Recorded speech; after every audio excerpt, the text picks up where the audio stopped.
Ayan, mga kalisen, mayroon tayong bisita. Wow. Ayan, di ba nasabi ko sa aking vlog na kailangan ko yung kusot.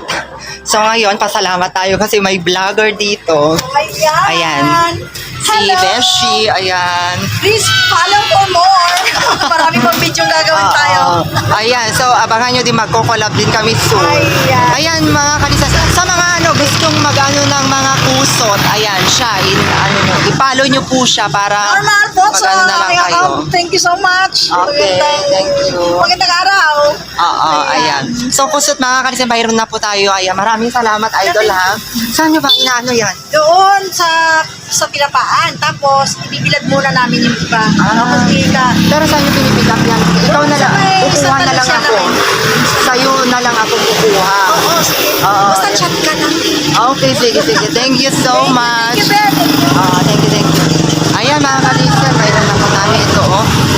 Yung kusot, ayan, gagamitin natin sa ating mga pelicitas. At hinila ko na nga mga kalisan yung 2 sako ng kusot na binigay ni Idol Norma. At ayan, inuna ko muna yung isa dahil medyo mabigat. Kahit kusot pa yan, ha?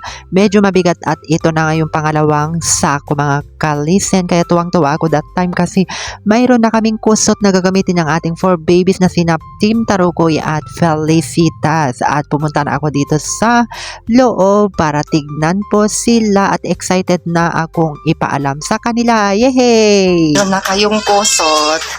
Ayan, may kusot na kayo. May kusot na. Gagamitin na namin yung mga kalis. At sa wakas mga kalisen, pinasok ko na nga dito sa loob ng tuluyan ang 2 sako ng kusot ng ating mga pelicitas at tarukoy. At yung pangalawa na naman ang ating pinasok kasi kapag iniwan ko dyan, mauulanan. So ayan, malaking bagay na ito mga kalisen.